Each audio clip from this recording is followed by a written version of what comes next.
We were more like brothers looking out for each other, hung together through thick and thin. You gotta have a wingman. Podcast world, what's shaking? Chad Belding back at you. Another episode of the Fowl Life Duck Dogs podcast, fueled by none other than Eukanuba. For all of your duck dog needs, sporting dog needs, even if it's just for your everyday household pet needs, Eukanuba is where it's at.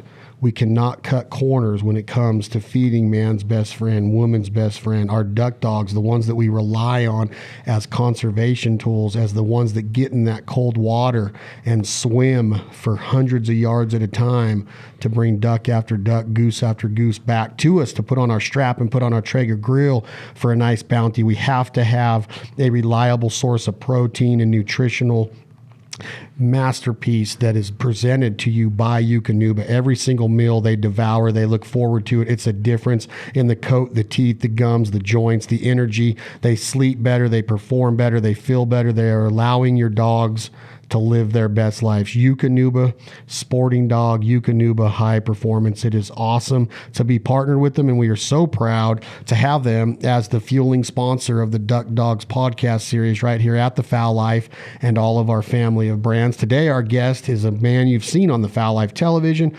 heard him on our sister podcast on This Life Ain't For Everybody. He has been there, done that in the world of hunting, from big game to upland game, but his pure passion is waterfowl hunting, and his other passion are duck dogs. He's had several good duck dogs, and we're going to talk to Mr. Les Naisbitt today. Les, what's up? Not much, Chad. I appreciate being invited to come out here and express my opinion, whatever it may be, whether you like it or don't like it, but it is what it is. But I have had dogs for years. I started off with dogs as a young man, and I love dogs as pets and as a working partner in the duck field. I've had numerous. I started off with Springer Spaniels. I lived in a warmer climate than here in northern Nevada, and had Springers, and they're good dogs. I really liked Springers, but they have a lot longer hair. They get wet. It freezes up. And so I went from there to other breeds of dogs. But so what would you say your favorite is now? Well, I'd have to say, just for a lot of reasons, I like the Labradors. I've had Chesapeakes. When it comes to hunting waterfowl and really, really cold, especially when you're younger and you're out laying down in the water yourself and you got the dog laying in the water right beside you, freezing up and turning white. And the couple of Chesapeakes I've had, they would lay down in that cold water, and you'd look at them and they'd have just ice all over them, and they'd sit there with their tails wagging. But they're a little more difficult for a guy like me, an amateur, dabbled in field trials a little bit, to train than maybe a pro. So when I did do a little bit of field trials, I switched to the Labradors. They're a little easier to handle, a little easier to train, a little friendlier too than sometimes those Chesapeakes are. Not the friendliest guy on the block. No, they're tough. Yes, they are. They can be tough to train. Their disposition's a little bit different. I've seen some good ones, but a lot they're really aggressive, and they're tough to. I don't know. For me, my experience is they've always been tough to have around. They are. When I first started getting into the dog, especially in a little bit into the field trial stuff, they were fairly popular compared to what they are now. Now you go to a trial, you see very few of them. But there was a time when you saw a few more, and there was pro trainers that specialized in Chesapeakes. I don't know if those people are around. Maybe in the north or something where a little colder weather, they may be people specializing in Chesapeakes and using a lot more of them. But in our area here, you just see very few Chesapeakes anymore. They're great dogs. I really like them. As long as you and the dog get along, you're gonna have a lot of fun with them. They're hard to train. You can't train them like you normally would train a Labrador. You almost have to trick him into doing things, I think. Well, just because they're so bullheaded? Oh, yeah. When I was dealing with the Chesapeakes years ago, and some of the pros that I knew that were training Chesapeakes, you had to show, if you showed them things a lot, I don't think they're maybe as intelligent as a lab, I don't know. but you had to repeat things and repeat things. You couldn't force them like you do a Labrador. Maybe you have a collar on him, and they do a lot of forcing to back piles or fetching. But forcing a Chesapeake can really do a lot of harm to your body if he gets mad at you. Because I've had a few of them try to tip me over when I was doing force fetching and stuff. But they're a good dog. I have a soft spot for them.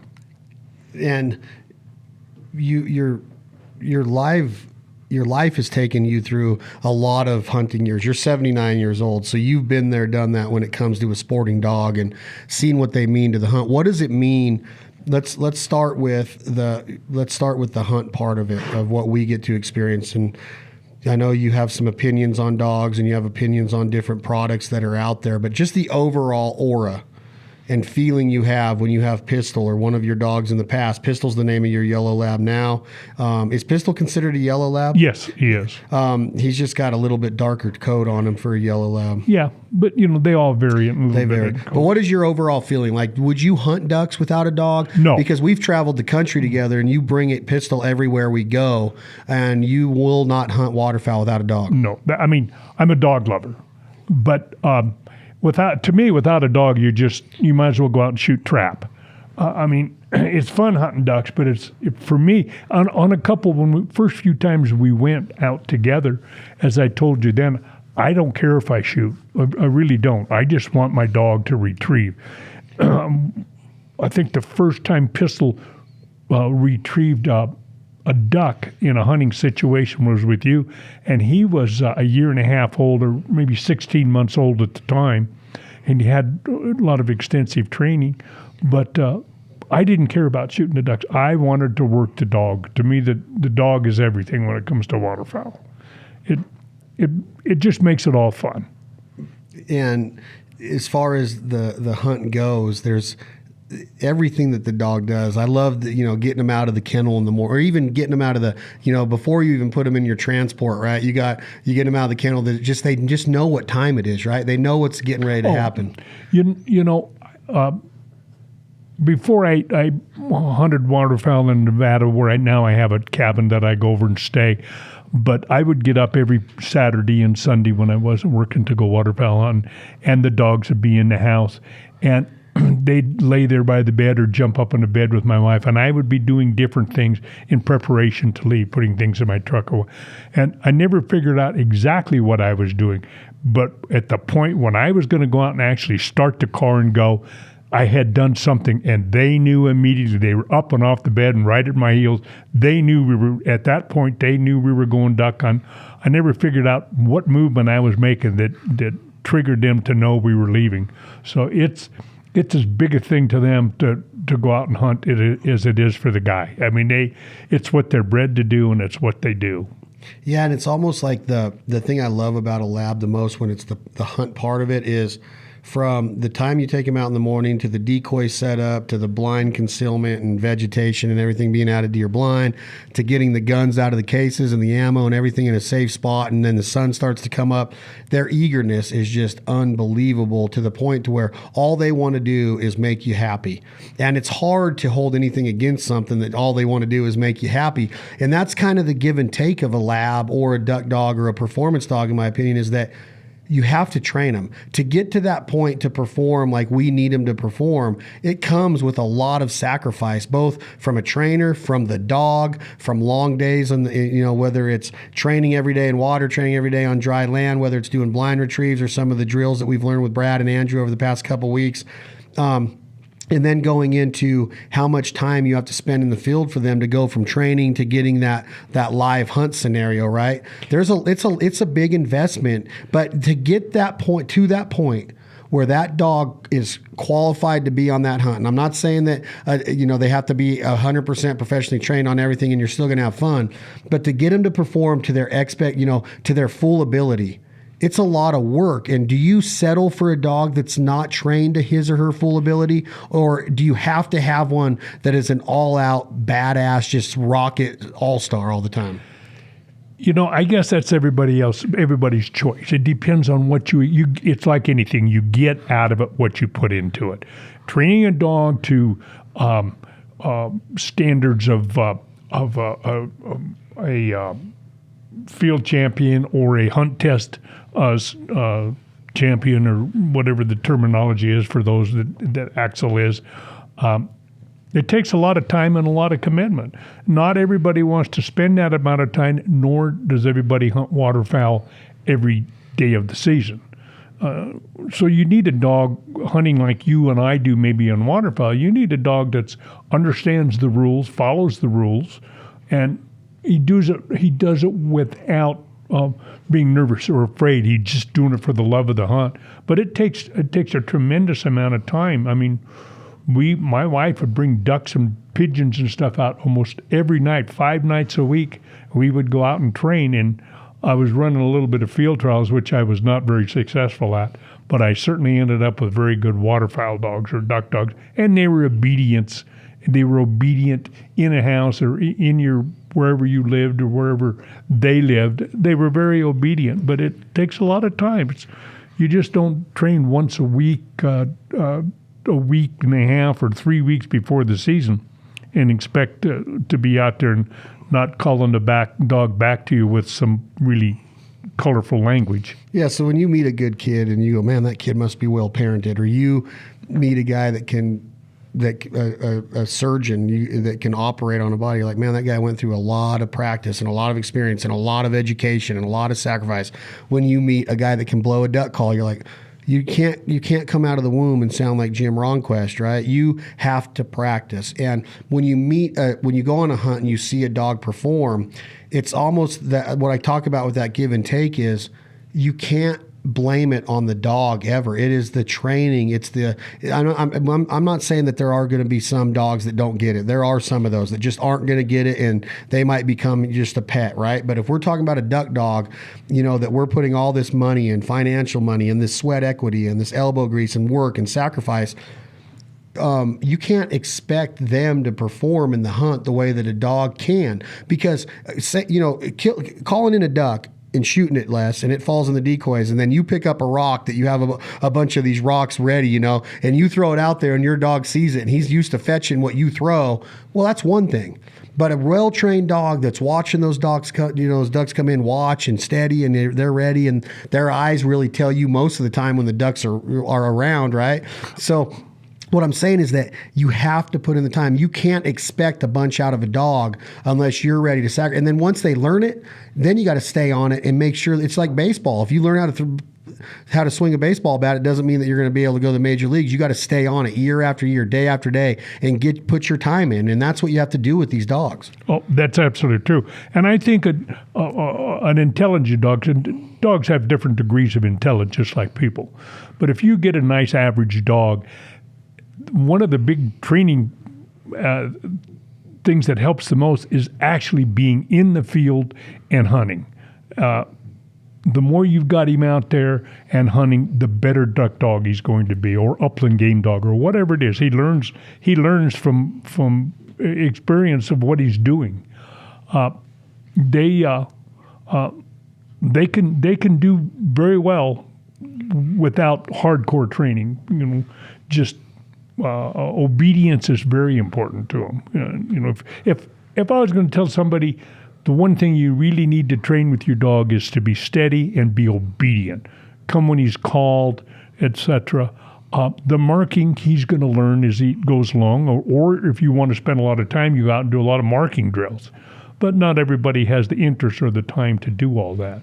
But it's a lot of fun. It's a lot of fun, but what I was trying to say is that once you get in that hunt scenario, it's easy to go, man, why isn't my dog doing what I've seen dogs on TV do? Or why, it's not, it is bred into them. They have the genetics to go out there. That's what they were put on this earth to do. They love to swim. They love to retrieve. But to go to that next level, it takes consistent training. If you want to be in good shape, you can't go to the gym once in January and once in June and once in November before you eat a big Christmas or Thanksgiving dinner and think that you're going to be in the best shape of your life. There are some people with freak genetics that can look good, but being in shape is completely different than looking good and being able to perform and get everything out that your body can give you. You have to go and apply it. You have to stay steady and consistent with it. So that's what I've seen through my, being able to do this with the Fowl Life is how much work. I mean, take your son, for example. That guy is training dogs like he puts in 100 hours a week on a dog, more than a full-time job, right? He lives and breathes it, but the results show too. You think? Yeah. I mean, the last time he kind of got out of it for a while his boys were being raised, but the last time he's back in it again really hard now. But prior to that, he'd qualified 4 dogs as an amateur for the Nationals. So he put a lot of work and a lot of effort and a lot of money in it.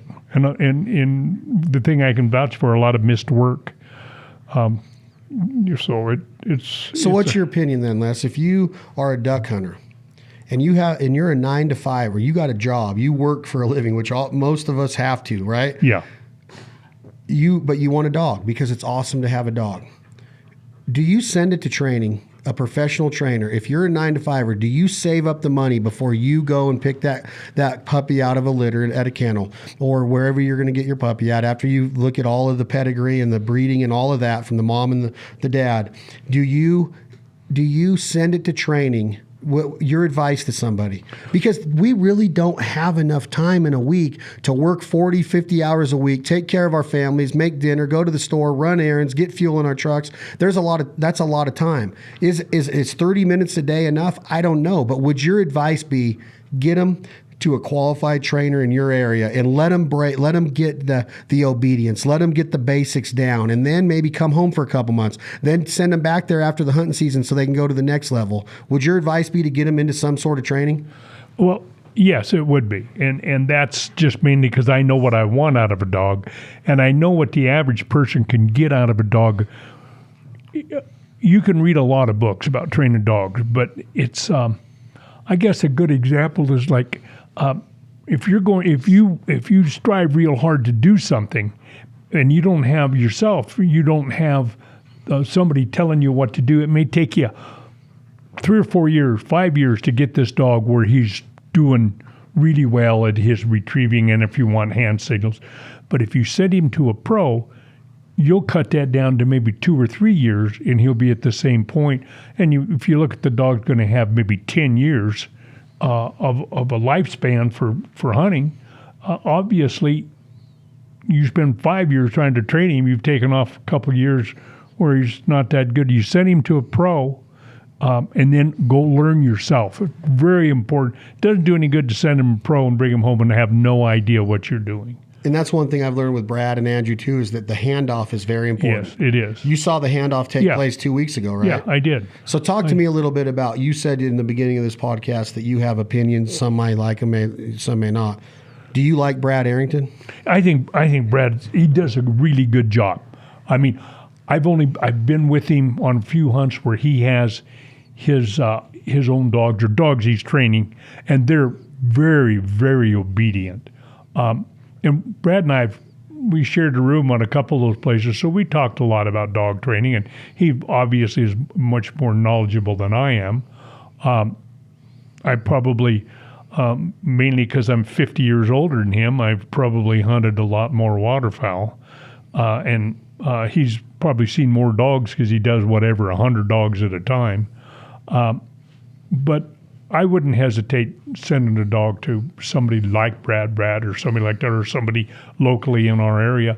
And in the end result, you're going to end up with a better deal than trying to do it yourself. What do you see in Brad when you're in hunt camp, when you're during the hunt, when we're out at the duck club, in the off season, and see the way that he trains? What is it about him that you see as a 79-year-old man? Brad's 35. You said you're 40 years older than him. Almost 50 years old, 45 years older than him. You've been there, done that with dogs. What do you see with him now as the next generation of handlers and trainers? He's like a lot of people in various trades, and I will use yourself and say Matt Pendola, our trainer, people that are so dedicated to what they're trying to do. You is your podcast and your hunting. Matt is his training, and that becomes almost just a way of life with you. And I see that in Brad. The dog training is a way of life. It's not a part-time job, he's thinking of that thing every waking hour he thinks about dog training or observes something, and something small happens, and it appears to me he sticks them in his memory bank, so he's got that in the future on another dog or a situation with a dog.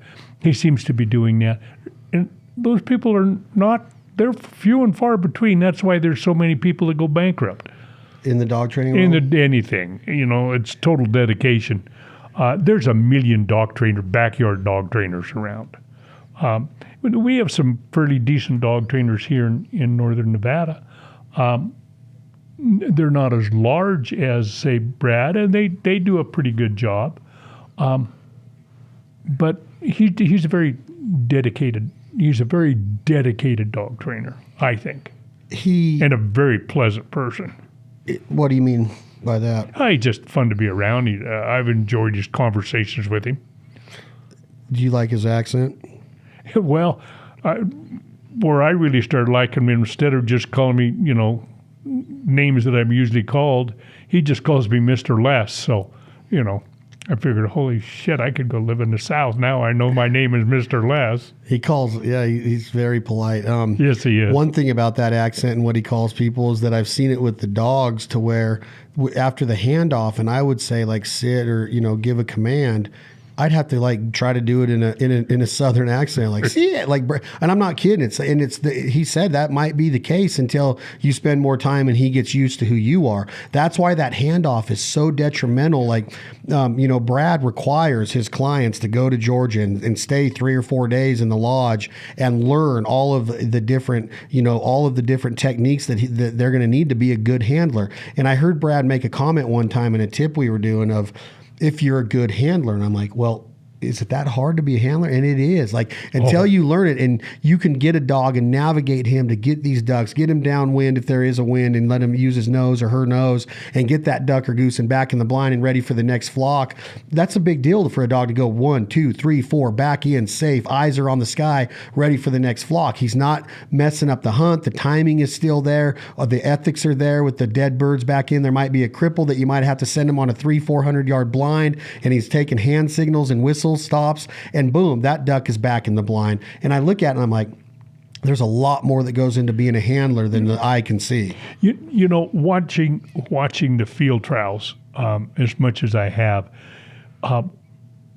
dogs win and lose based on their handler a lot. I mean, in the field trials, everything is so precise. As Brad, I think, explained in one of your podcasts about sending the dog, using the wind, sending him off 10, 15, 20 feet, so that he wins the bird. And you can't really do that in the field trial game. Everything is judged on a straight line. But you watch those guys, and those dogs they'll move their head and stuff around just an inch or so each way and try to line their spine up to the bird, because that's how you get judged. Some handlers have the ability to do that, and other ones like me just get up there and go find a bird.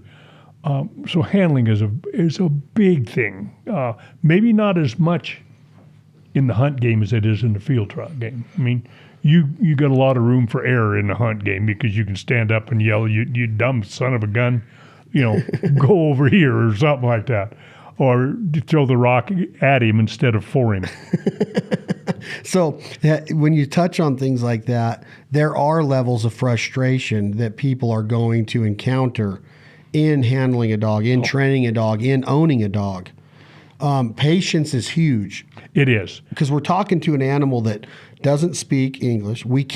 That dog cannot tell us if he or she is hungry, if they're depressed, if they're sad, if they need water, if they're thirsty, if they're dehydrated, if they're in pain, if they itch, all of that stuff is like, it has to be thought about and forecast of, all right, we don't want them to be dehydrated, so we're going to make sure they have fresh water. We don't want them to get low energy, so we're going to make sure they're on a good Eukanuba diet. We're going to take them to their vet. We're going to stay consistent in their vet visits and their shots and all of their vaccinations and all immunizations and all of that. They can't tell us anything. They can just show us through their performance. Even when they're down and whatever, they could be in a dead sleep for 3 hours, and as soon as you snap, they're up ready. There's not a human being in the world, except probably our armed forces, that can jump up and be ready to go to work faster than a Labrador Retriever. And the thing of it is, they'll jump up when they're sick, when they're not feeling good. They'll go out and perform, and you may not even know it at the time. Their desire for the bird is so great that you really have to be attuned to the dog and make sure that he's not ill or injured in some way. And they can be frustrated. I've had wrestling matches in the blind with a 95-pound Chesapeake. I got him around the neck, and I'm trying to tell him to do something, and we're rolling down, filling my waders up. My hunt partners moved out of the blind while we tore it to pieces. But again, that was a Chesapeake. It was a big one, and he was hard-headed. Like a bear. It was just like wrestling a bear. And I think he won. Yeah, I bet you. Well, I don't know. You're pretty tough. Yeah, I think that's one of the things that I'm learning more and more as I mature into my handling dogs, because for me it's been meet Brad or Andrew or somebody, one of these trainers out on the road, and they handle the dog while we film and hunt. To be a hunter and you're doing the calling and you're calling the shot and you mix in the cameras, but let's just say it's just hunting. If you're going to be that guy and you're going to take on the Axel's coughing, you hear him coughing over here. Yeah. You're going to take on that responsibility of being the guy to call the shot, call the use your duck call, and you're kind of the hunt leader, quote unquote hunt leader, and now you're the dog handler. I don't know if that's a smart idea. It's almost like that dog needs attention, the safety of it. Not saying you can't do it, because some people go hunting by themselves, but if you're in a group of guys, I like the idea of being able to have somebody dedicated to that dog, and that's their number one concern throughout the entire hunt. And that's true. You can, if you're going to try to run all that operation, you need to make sure your dog is totally steady, watches what's going on.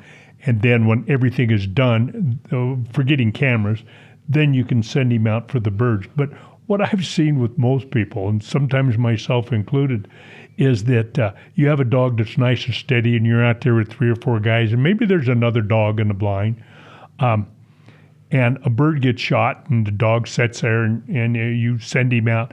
But eventually, things get rolling so fast, you shoot birds next thing you know, the dog's breaking, running out there. Nobody pays much attention to what the dog did. He may not be. Pretty soon he's not as steady as he used to be, because you don't have a person on top of the dog. So that's what a dog being steady is for a couple of things. It's the safety for the dog. It's a big issue about being steady. They can run out there. It's very easy for them to get shot if they're not steady, or injured really bad.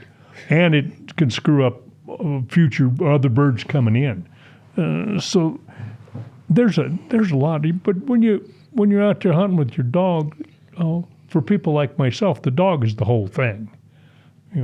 Yeah, and that's when you're going to dedicate your hunt to pistol, and you aren't going to worry as much about shooting, and you don't hunt by yourself much, or do you when you're? No, I hunt a lot of canvasback. I hunt quite a bit, but I may go out with a group of people, but I may be over 100 yards over here, and they're 100 yards over there, and I do that quite a bit. Anymore now, because most of my friends, they don't like to go out and lay in the water, and I'm still dumb enough that I go out and lay down in the water. So that's why I like to have a well-mannered dog. When you say lay in the water, you mean like submerge yourself down? You just kind of sit and wiggle down in the mud and just kind of throw something over your head and hide. Like on a Thule stand? Sometimes in the Thule's, on a Thule stand. When I was younger, I tried wetsuits. I tried everything. But anymore, you go out there with a little Thule stand and get in the Thule. And you've got to really watch your dogs. If they don't have anything to set on, you need to be able to keep them out of the water, at least part way out. If they're in 6 inches of water, their feet might get a little cold.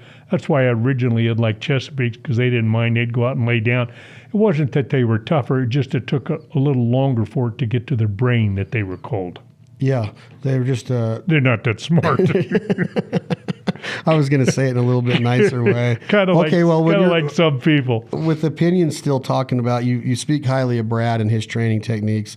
What do you think of Axel so far with what you've seen with I've only seen him in the training situations. Right. Do you like filming on film? Do you like the way what you see so far on film and TV and the way he looks? He's a nice dog. He's obviously a very intelligent dog and does a very good job. Of course, I always had kind of a soft spot for Duff because I used to babysit him. Yeah, well, Duff's back at boot camp right now. I know it. He's But this dog right here, he's a master hunter. He's a hunter retriever champion, and we're offering him, breeding now to qualified females. And there's a lot of interest. People. I'm sure. And his puppies are going to be solid. Because I don't know a lot about animal husbandry, but I know the male is a big part of it. But so is the female, and what I understand about it, people do look into the second generation when they're going to breed maybe his father. Or the bitches heritage and see where they're at. The pedigree? Yeah. Yeah, and that's what we're trying to do now is Brad does a really good job with his, everything at Mossy Pond with his vets. He's got a full-time vet on staff. I know, that's what he told me. I mean, think about that operation to have that. But they really break down the pedigree and what is going on with the female. And if there's interest out there, we want people to know that, Axel's available now, and he's a rock star, man. That's why we named him Axel for Guns N' Roses. That's your favorite band of all time. Yeah, whoever they are.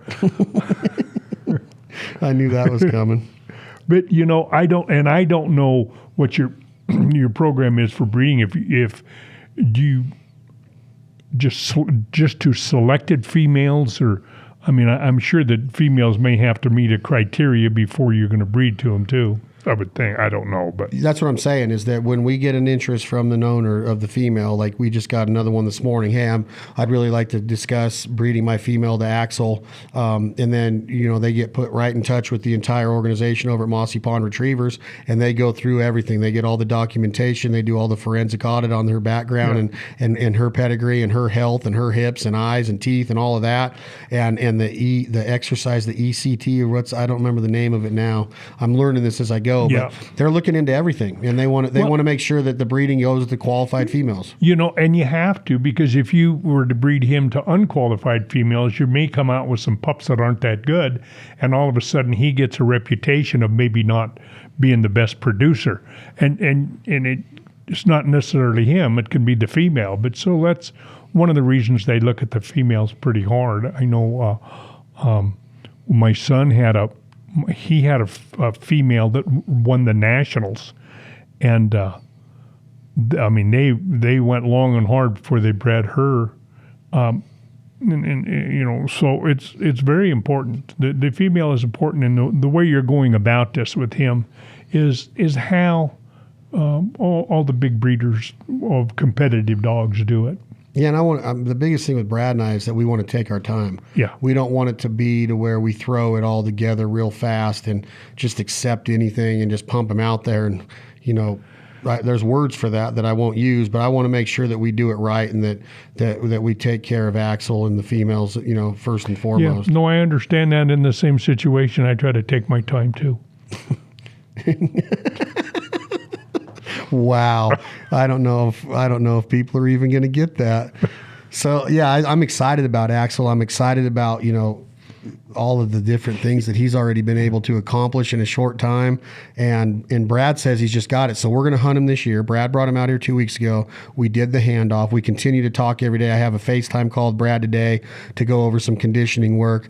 And then he's going to go on the road with us all season from, mid-September through the end of February. And then boom, he'll be right back with Brad on the trailer. And I think we're going to start trying to run him in some super retriever series and see if we can get him qualified for some of that and winning some of those titles. And you had mentioned here a few weeks ago about maybe you and I going out in the morning or sometime during the day and do some marks or some kind of training with him in various places around here in town when you're not real busy. Will you still be able to do that? Yeah. I don't have any tags for anything this year, so yeah. You didn't draw anything? I didn't draw a single tag here or any other state. What does that allow you to do, though? Does that mean that you're going to be more open up for duck season? Yeah, you may be seeing me setting out in your parking lot when you're getting ready to leave. I don't mind. You know that you're more than welcome to come with us whenever. Are you going to be able to commit to a few trips to run down to some hunt camps? Oh, absolutely. From the waterfowl hunt camps you're talking about? Yeah. Yeah, absolutely. Well, yeah, I'm not going to go to a chucker camp. Well, I know you didn't. I didn't know if you were wondering if I was going into any big game camps as an invite. But Aren't no. you tired of big game? I mean, you're in the Boone and Crockett Hall of Fame. You've successfully harvested every species of North American big game, from a grizzly to a black. I mean, everything from every species of sheep and deer and elk and antelope and goats and walrus. I mean, aren't you tired of that? Isn't it time to get after the mallards? Well, it all came to an end last October when I got that last sheep. But when it comes to that, you chase them for 35 years trying to do that, and then it's all over. So fortunately for me, I've always been a real waterfowl nut. And so it's easier for me to, not worry so much about the big game and just hit the waterfowl really hard, which I'm going to try to do. But there's still, after 30 some years of hunting my own big game and going with other people, there's still that spark of fire in you about climbing those mountains. And that's the hardest part. So I go to the gym with you all the time, just in case somebody asked me to go climb that mountain with Well, my them. brother did, didn't he? Didn't they ask you to go on their elk hunt? Yeah, he did. And I was a little concerned because I'm not sure. I thought he said he wanted me to be the cook. Really? But that makes it, it makes it a little rough. That makes no sense at all. No, it doesn't. Nobody in the history of the world has asked Les Naisbitt to be the camp cook. You need protein. You can't just eat lettuce, heads of lettuce in elk camp. That's true. So you've been feeding Pistol Eukanuba over the past 2-3 months. Are you liking it? I do. And I did a kind of an ease over from what he was eating before into this now. I watched him pretty close. He's not in he hasn't been in a hunting situation or a hard workout situation other than going hiking with me and stuff.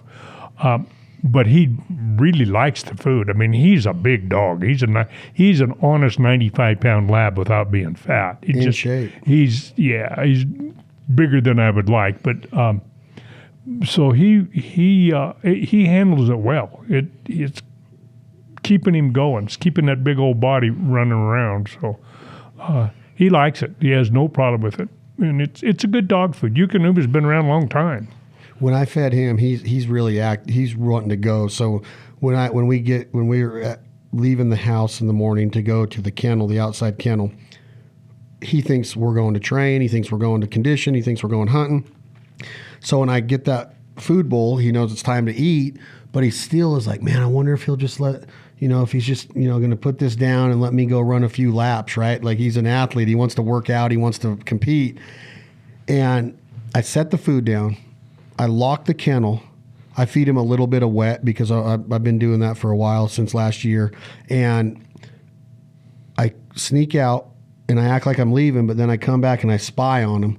Because until I leave there, he's thinking there's still a chance to go train or to go hunt. And as soon as I leave, dude, it is like a pack of lions on a zebra in Tanzania. I peek around the corner, Les, and he's eating so fierce, so ferociously that I'm like, holy, like, he devours that food. And I've seen that and Brad will tell you the same thing. Andrew up at Wild Acre, Minnesota, will tell you the same thing. Like, the dogs devour it. They don't sit there and eat a couple bites and then tiptoe around and they devour it from A to Z, like every meal. And I think that is a true testament of the food, the diet, of what they're getting out of it. The taste is there, the aesthetics are there, the feel is there, the texture's there, but they know how they're feeling after they get to eat that, and they just devour the food. And I'm telling you, I've seen a huge change in my dogs the last 2 years with Eukanuba.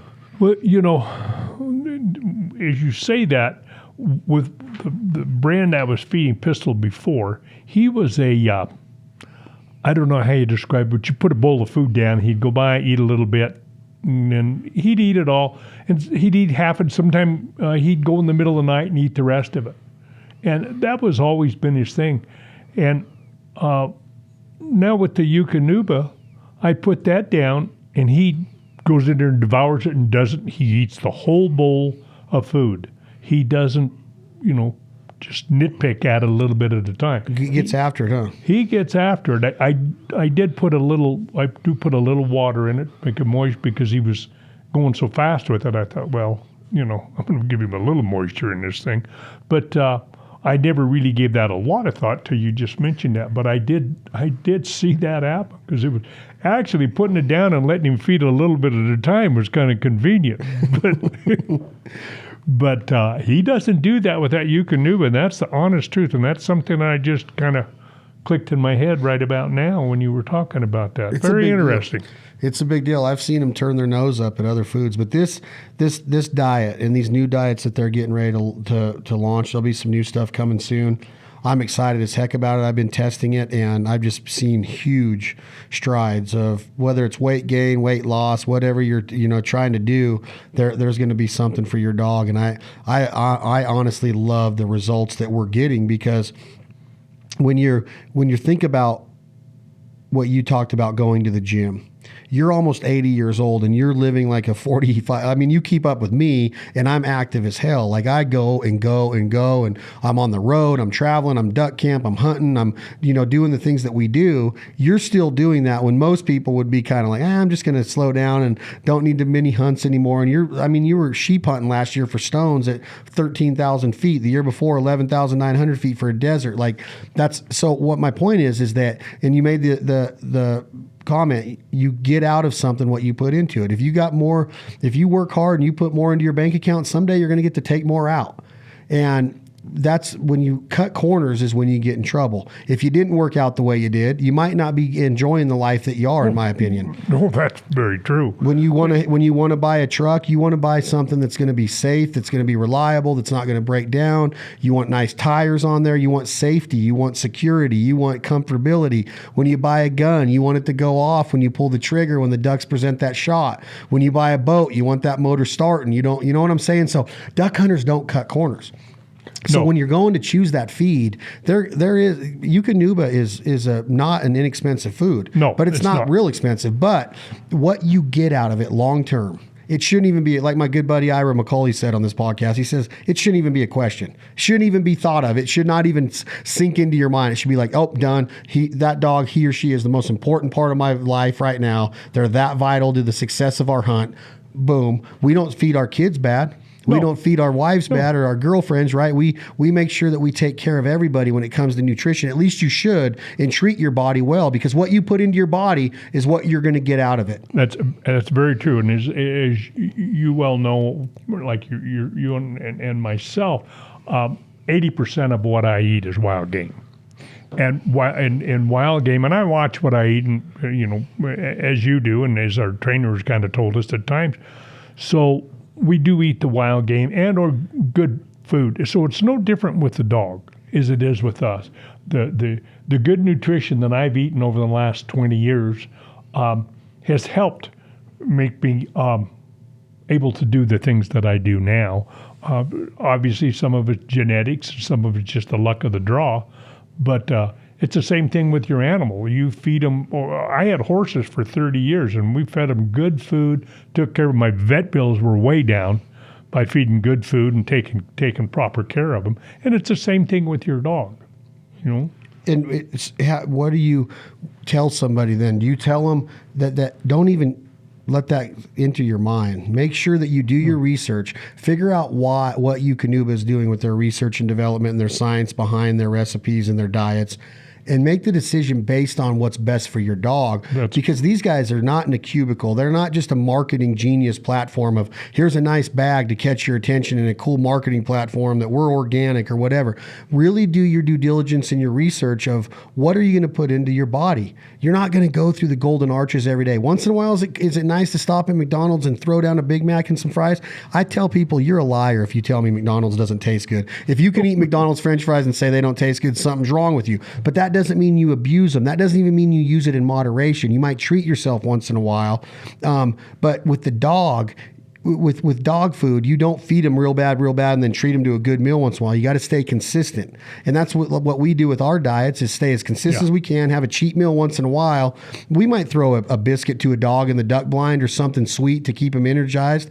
But for the most part, this Eukanuba diet is something you do not want to cut corners on. So when you look at you're choosing your dog food, go off of recommendations by people that are getting high performance out of their dogs all the time with longevity, right? Oh, absolutely. These dogs, especially the dogs that are hunting, there's a big difference between dogs we're taking out every day or 3 or 4 times a week during the hunting season and working them. They are a form of an athlete. They're a lot different than the dog that's laying around watching TV on a pillow his whole life. So these dogs that are working hard need good nutrition, just like anybody else. You go out and you don't eat a good breakfast or lunch or whatever, and you start getting a little tired. The dogs are the same way. They got to have the same stuff in their body as we have to go down there and put up with our trainer.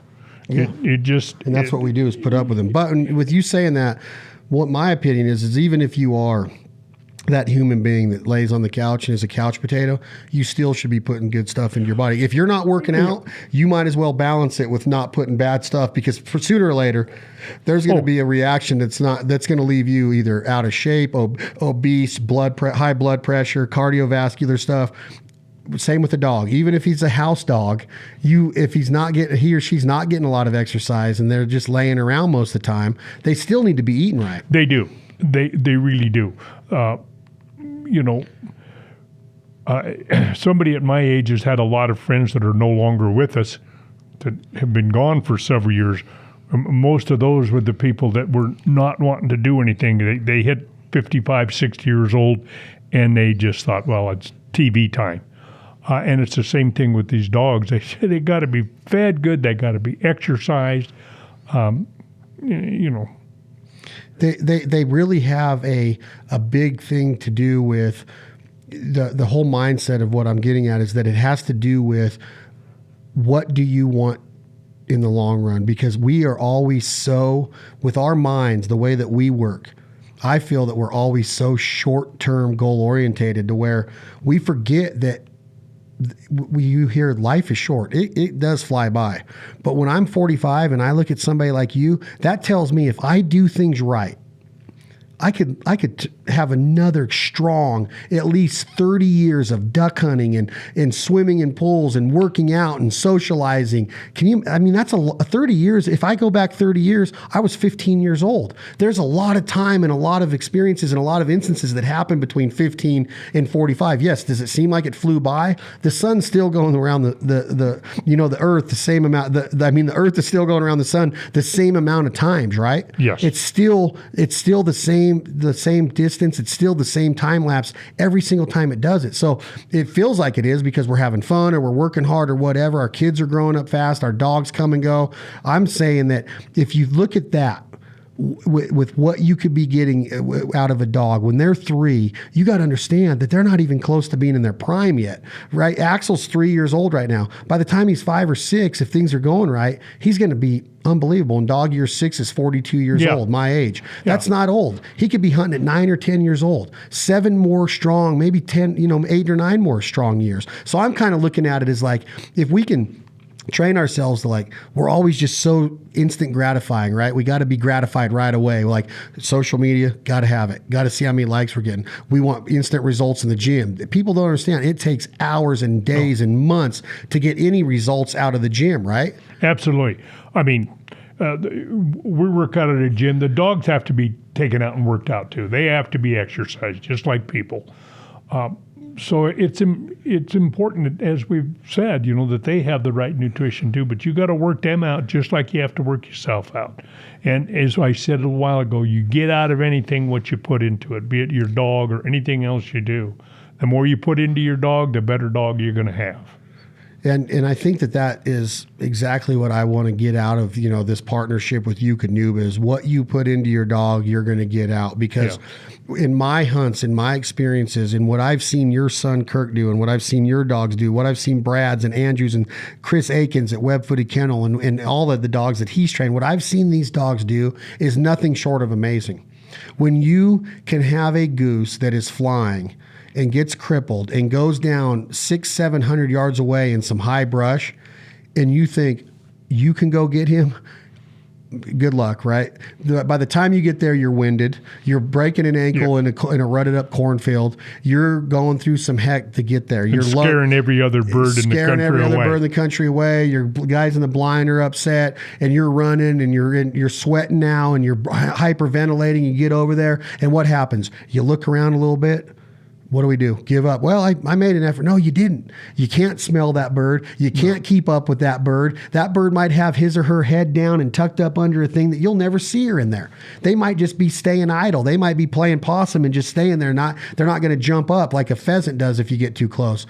That dog can take hand signals and get there and bring that bird all the way back in a matter of seconds, maybe minutes, and be on with the hunt.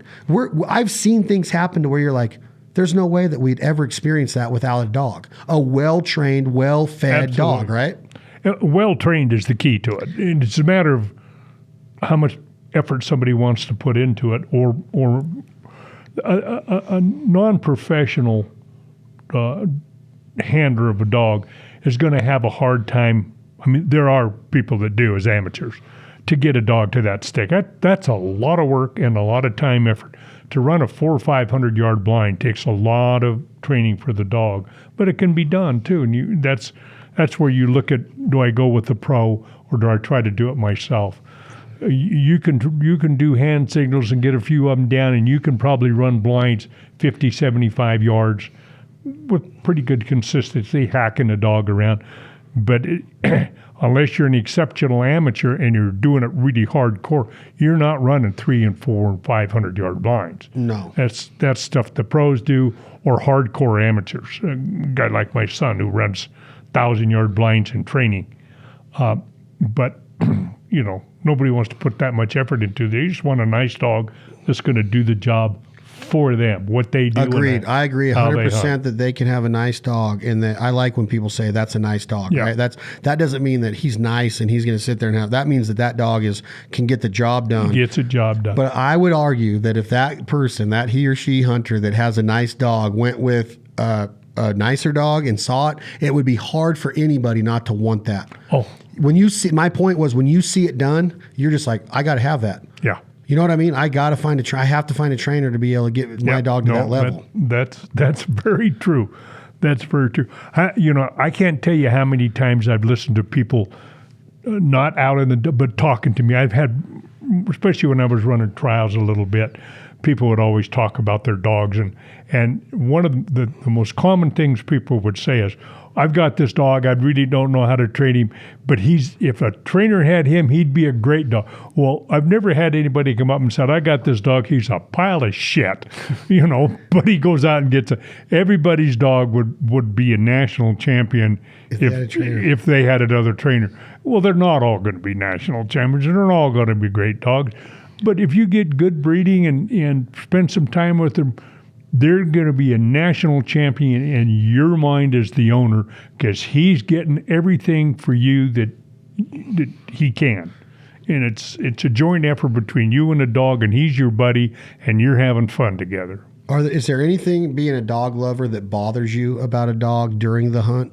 Is there can a whining dog upset less? Will it annoy you? I mean, there's a lot of things that come with good training that can be taken care of through training. Now, that might be genetics to where they can't stop, and I don't know if I would keep a dog that's just always whining. That is there anything during the hunt that can bother Les Naisbitt? A whining, you hit a nail on the head. Whining dogs, and I've been around friends that had whining dogs, and I would leave. I'd tell them, either put the dog in a car, or I'm going to go hunt someplace else. I can't stand here and listen to. And the birds here, you know that as well as I do. Oh yeah.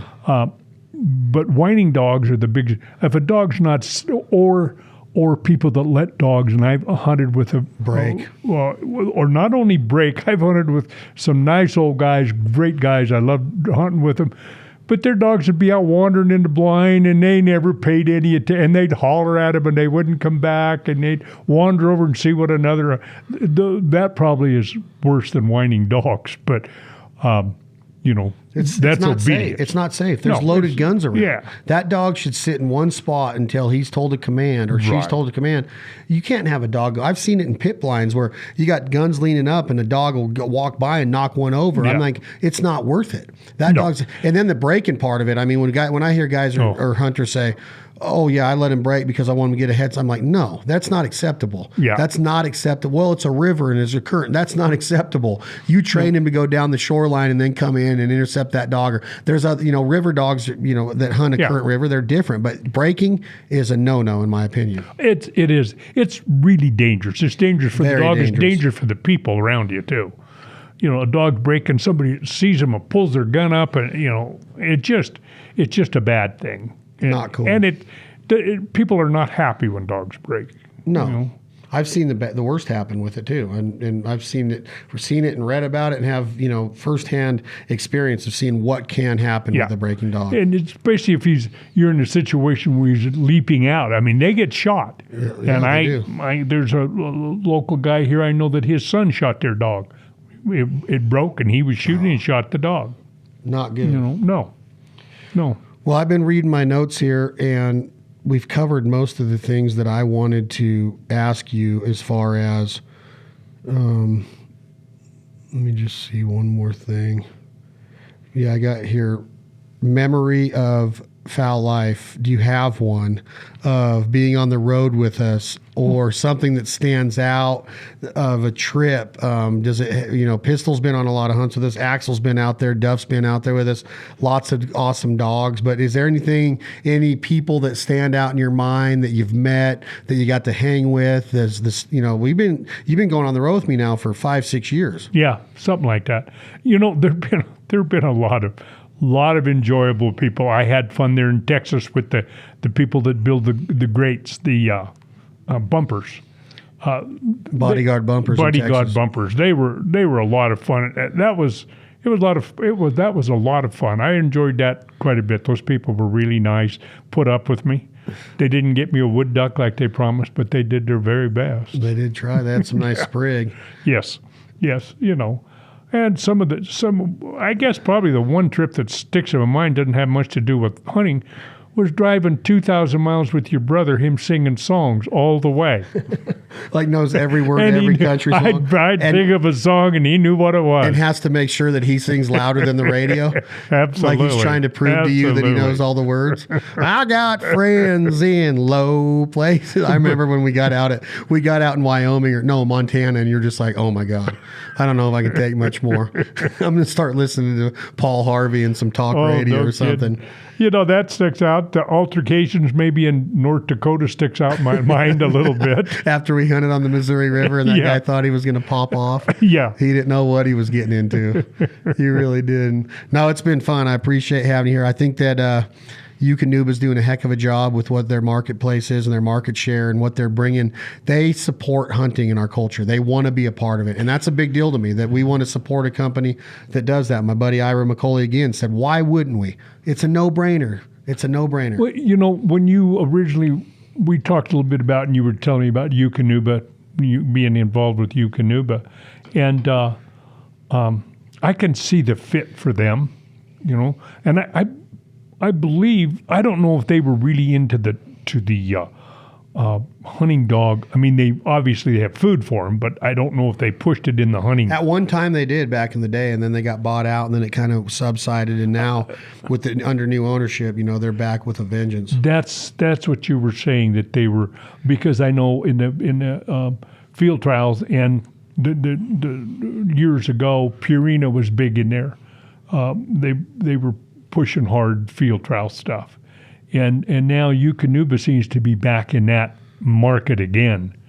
They are. So they're a great partner of ours. They got a big name. They're with Brad and tons of Chris Aiken and Web-Footed Kennels in Arkansas. You don't get bigger than that. You don't get bigger than Mossy Pond. They have so many of the top field trials and trainers for field trials, hunt test guys, regular kennels, and then they're part of the Fowl Life. They're part of Ira McCoy and everything he's doing at Habitat Flats and his stuff. And they want to make their mark and they want to be associated with the hunting culture, and that means a lot to me. That they are very cognitive of it, but they're not afraid to say, hey, we support the sporting dogs and duck dogs. And here we are right now on a podcast that they've come to us and asked us to do, and it's called Duck Dogs, and that's what we're talking about. Well, some of the dog food companies have pulled out of various events. The Iditarod, that was sponsored very heavily by a dog food company, and they pulled out of it just because of the hassle of